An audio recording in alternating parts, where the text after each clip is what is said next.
Hello, welcome to a video about first-class functions. Now, what does first-class function actually mean? Good question, that's what I'm here to talk about, so lucky that you asked. Basically, the thing about functions in JavaScript is that although we maybe initially think about them as these separate blocks of code in our programs that kind of isolate some of the instructions that we need our program to run when we call them, and that they're therefore kind of an organizing principle in terms of where we put code into our programs. It turns out that in JavaScript it's a little bit more sophisticated than that, I think. Functions in JavaScript are much more flexible than you might expect. And in particular, they get called first-class functions in JavaScript because we can basically treat functions in JavaScript just like any other value, like a number or an object or a Boolean or a string. Functions can be treated like values. And that means, for example, that you can assign a function into a variable, or you can save a function into an array element, or you can make a function be one of the properties of an object that you're creating, or you can pass a function as an argument into another function, and on and on. So it's got this kind of flexibility. And this is just worth knowing about because it's a really, it's a big part of how JavaScript works. And it's a reason that people love JavaScript, and it's a reason that JavaScript is good for what is called functional programming. It's also just something that you'll see a lot when you look at people using JavaScript online. And I want to just look at really one of the most common usages that we see, which is where we use functions as arguments into other functions. But I just want to demonstrate this idea of first-class functions first. So here is an empty program, right? And we're used to writing functions in the following way. We write function. I'm going to write a stupid function just so that it's nice and simple. This function is going to add two numbers together, right? So function, then the function name, which is add. It's going to add a and b together. So what should it do? It should return the result of a plus b. That's a very simple function, right? And then if I want to use that function, I would call it, right? I would call, let me put this into a variable since it returns this result. I would say that my result is, I call add, and then I say add 1 and 5, right? And assuming that this function works, that means that a ends up being 1, b ends up being 5. It calculates 1 plus 5, which is 6. I hope you can follow me on that one. And it returns 6. So when we call add 1, 5, 6 comes out, lands in our result variable. And then if I want to see that, often when I've been teaching this course so far, I've been using console.log. But I'm going to try using another function called alert. And what alert does, we'll see if it's actually useful or not in a second, is that it brings a little pop-up into your browser window and with whatever sort of text or number or whatever you put inside. So it's kind of like console.log, except it pops it up as a message. So let's go make sure that it thinks that the result of this is 6. Maybe the result is 6. Sorry, the result is result, right? Exclamation mark, because we're super jazzed about basic mathematics. And then I run this, and there you go. So the program runs, and it says the result is 6. So that's correct. That is the result. And I say, okay, good job you. So this is how we have traditionally used functions. We define them like this. Maybe you've more commonly defined your functions later on in your program at the bottom, and you get the same thing, right? Result is 6. So this is how we would normally define an add function. But what I want to point out here is that we can store the add function in a variable. So this is just the first point here, is that the add function feels like it's just kind of this eternal thing that just sits here and that's all that it does. And the only way that you can use the add function is to call it like we do here. But in fact, if I wanted to, for some reason, and this is not something that I would actually do. But if I wanted to, for example, create another variable called adding function, I could put the add function inside. Oh, that's interesting. I'm not really enjoying that very much. I'll fix that at some point. I could put the adding function inside, the add function inside this other variable called adding function, which is weird already, right? So when I write add here, this is referring to the function called add. It's as if the function is inside a variable called add already, and I can assign the function that's inside here into another variable called adding function.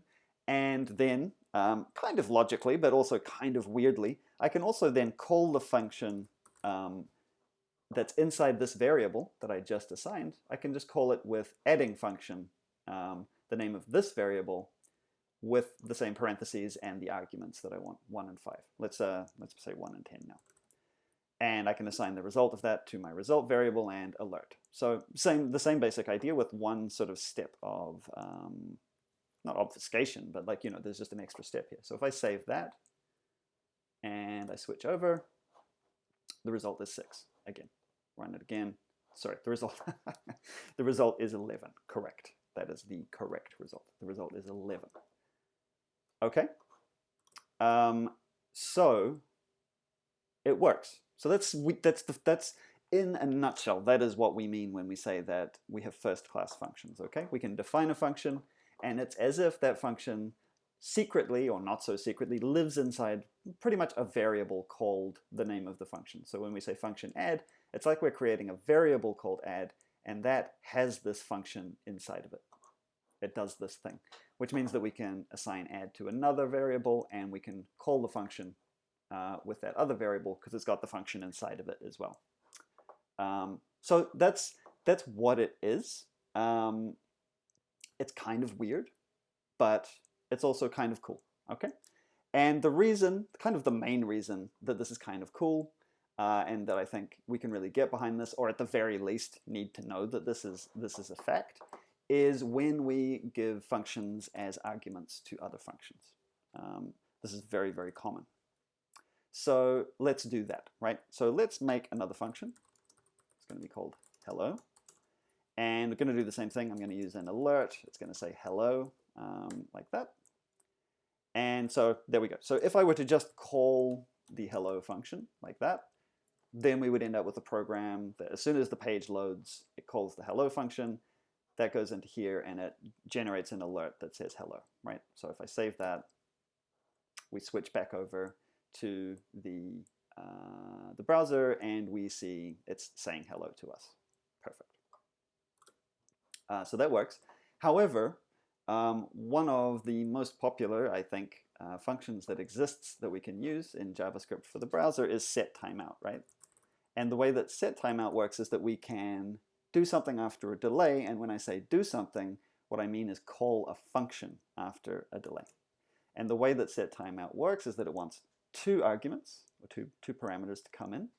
One of them is a function to call. So if I want to delay my hello, I use set timeout, and then I say the name of the function, the variable that the function is stored in, which is hello, right? We normally think of this as the name of the function here, but we can also think about it as like it's a variable that the function is inside, just like we saw before with the add function.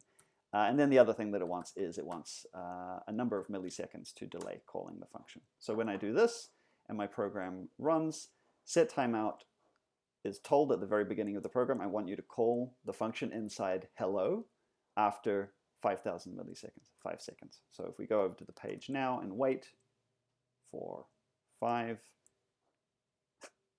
there we go. My counting is apparently pathetic in terms of numbers of seconds elapsed. You can see that the message pops up after a delay, right? If I reload the page, we can see that again. So the page is loaded, but we don't see the alert yet, and then there's the message. So that's what set timeout does, and it's a super useful and important function to use when you want to create delays in your program. But it also points out this first order function thing that we're going to see all the time. We give it a function. Notice, very importantly, we don't write this, right? We don't write hello with the parentheses after it, because what the parentheses really do is they say whatever function is inside this variable, this name hello, call it right now. So if I do it this way, it's going to call hello immediately because I put the parentheses there. That's not what I want to do with set timeout. And in fact, it's actually slightly more complicated than that. But we don't want parentheses, right? We just want the variable name that contains the function so that set timeout can call it when it is appropriate, which is after 5 seconds. Okay?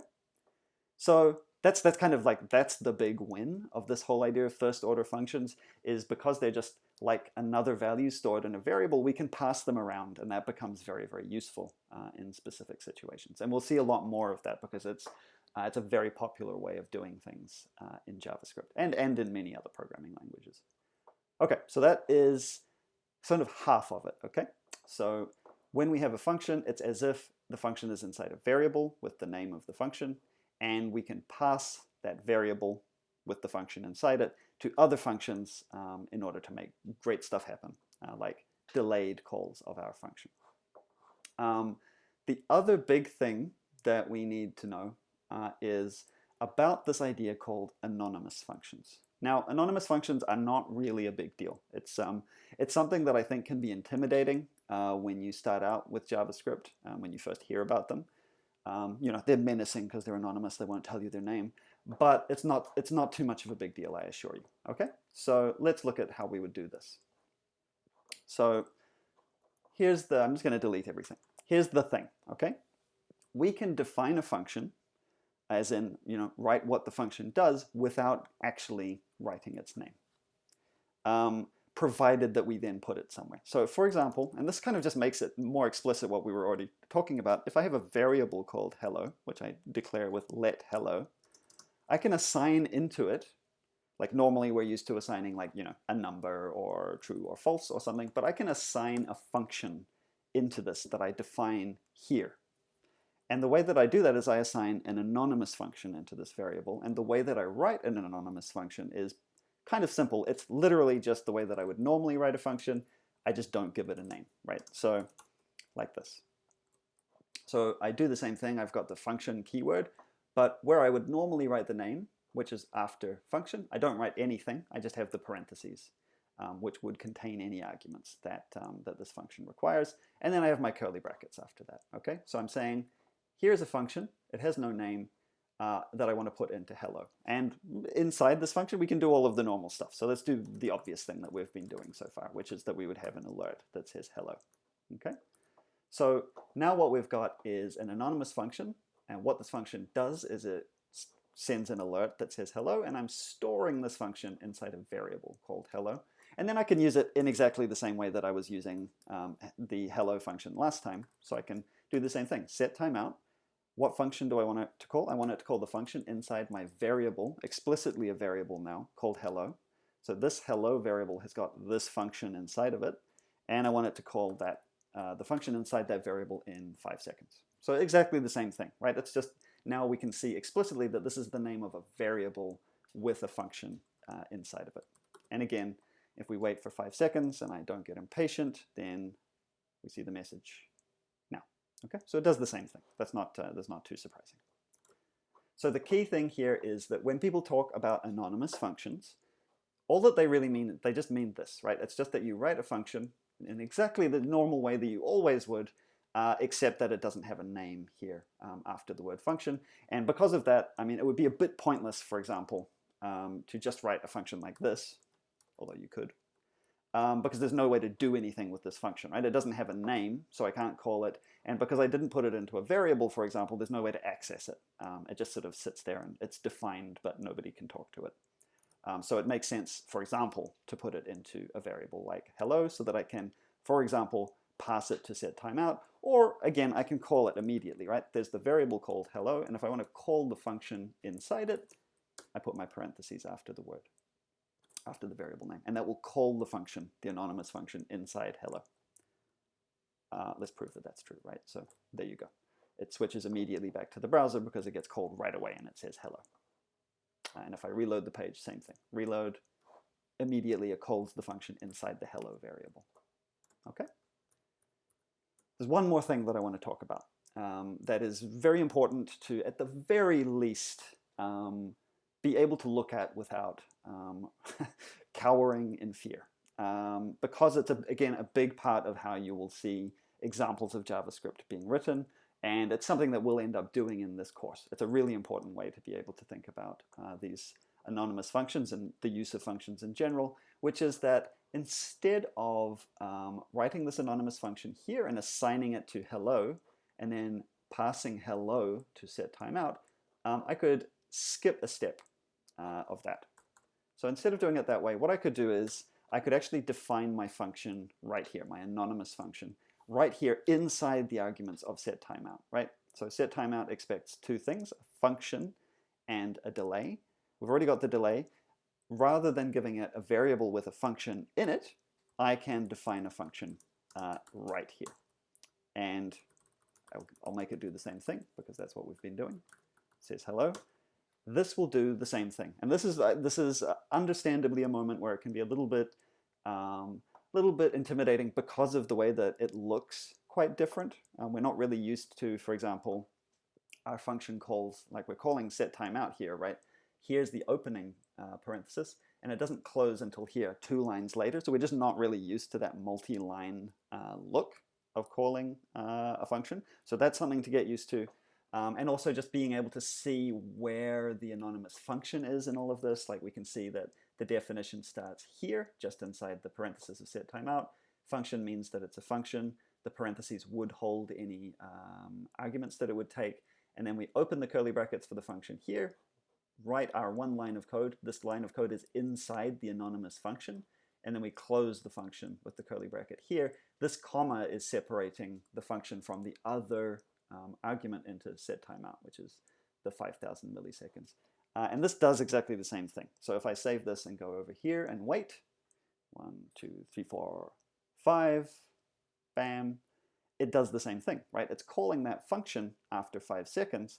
The big difference is that instead of that function having been inside a variable, it is literally defined inside the function call. Now, like I said, this is something to get used to. Don't feel like you just need to be totally cool with this. If you are, good for you. But I will say that it took me, a little while to feel comfortable with this way of defining anonymous functions right where you're going to use them. So it's really worth getting used to for a couple of reasons. One of them is just that everybody is doing it all the time, and you have to be able to read code that uses this. Whether or not you use it yourself, you need to be able to look at this and say, okay, so they're calling set timeout. The function that they want it to call is this function here, which calls the alert function with hello in it. That function ends here, and then the second thing, I know that that's the delay, 5,000, so that's 5 seconds. So it's going to run this function here after 5 seconds. You need to be able to do that, okay? At the very least, so that you can read other people's code. The other reason is that this can be a really nice way of programming, right? Because this is very concise now. We haven't defined the function somewhere else. So we don't have to look elsewhere in our program to know what the set timeout is going to do. It says it right here. We know that set timeout is going to execute this alert statement after 5 seconds. And there's a certain power to that, so long as we don't have too many lines of code in here and it starts to get kind of crazy. This is a really, really nice way of programming that is clear once you get used to the syntax of the anonymous function, okay? But that's all that it is. It's just this idea that you can define a function in the arguments of a function here. And more broadly, the first class function idea is that functions can be stored in variables, they can be passed as arguments, they can be stored in arrays. They're just another kind of value that exists inside JavaScript. It just happens to be a value that you can execute the instructions of. In the too much information section of the textual notes for this video, I talk about an even more abbreviated version of anonymous functions called arrow functions. You'll be seeing those around, so it might be worth looking at that. But I'm aware that they're a little bit extra intimidating, so I'm not going to cover them right now, but do potentially go and have a look, okay? And that's it. That's what we mean when we say first-class functions. And that's an important idea, and then getting to grips with the syntax of anonymous functions in particular, and especially anonymous functions that are being used as arguments to other functions, as we saw with set timeout. That's kind of the key stuff to start getting used to. You don't need to feel totally cool with it right now, but try to start feeling cool with it over time because it's so common and because it's so useful, okay? So that's it from me and first-class functions. I'll see you in the next video, or in person, or somewhere else in the metaverse or something. I don't know. Okay, bye.